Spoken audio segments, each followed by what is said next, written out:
মাঝারি সাইজের আলু নিয়েছি, আপনারা প্রয়োজন মতো নেবেন। তো আলুটাকে প্রথমে ছুলে নিচ্ছি, ছুলে নিয়ে ভালো মতো করে ধুয়ে নেব।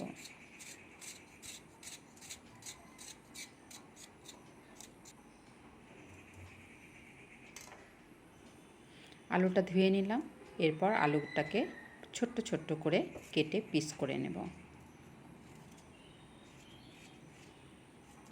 কাটার পরে আবারও 3 থেকে 4 বার ভালো মতো করে ধুয়ে নেব। তো আলুটা ধুয়ে নিলাম, এর মধ্যে দিয়ে দিলাম পেঁয়াজ আর কাঁচা লঙ্কা। পেঁয়াজটা দেওয়ার আগেও ভালো মতো করে ধুয়ে নিতে হবে। তো পেঁয়াজটা কুচো করে দিয়ে দিলাম কাঁচা লঙ্কা, ঝাল আন্দাজ মতো দিয়ে দিচ্ছি লবণ, হলুদ আর সর্ষের তেল দিয়ে ভালো মতো করে এটা হাত দিয়ে মেখে নেব। মেখে নিয়ে গ্যাসটাকে জ্বালিয়ে নেব মিডিয়াম ফ্লেমের মধ্যে। বাটিটা শুধু বসিয়ে দেব আর ঢেকে দেব।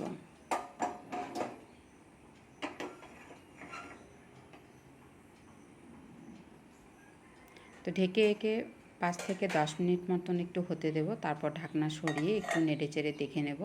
যেহেতু আলুগুলো ছোট ছোট করে পিস করে কাটা, তো সেদ্ধ অলরেডি হয়ে যায়, হাফ সেদ্ধ। তখন আমি এই চামচটা দিয়ে ভালো মতো করে ম্যাশ করে নিচ্ছি।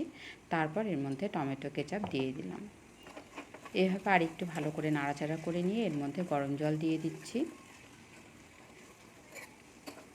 গরম জলটা দিয়ে কিছুক্ষণ ফুটতে দেব, 5 থেকে 7 মিনিট ফুটতে দিয়ে যখনই ফুটে উঠবে তখন এর মধ্যে আমি কাসুরি মেথি ছড়িয়ে দেব। তো কাসুরি মেথিটা দেওয়ার সময় অবশ্য হাত দিয়ে ক্র্যাশ করে দিতে হবে। তো 1-2 মিনিট ফুটিয়ে নেওয়ার পর আমার রেডি হয়ে গেল আলু বাটি চচ্চড়ি। খুব তাড়াতাড়ি হয়ে যায়। তো এটা এখন সার্ভ করে দিই। আপনারা করে দেখবেন, যদি ভালো লাগে তো আমাকে অবশ্যই কমেন্টসে জানাবেন। থ্যাংক ইউ আজকের জন্য। তাহলে এইটুকুই, আপনাদের সাথে আবার নেক্সট কোনো ভিডিওতে দেখা হচ্ছে। Bye bye.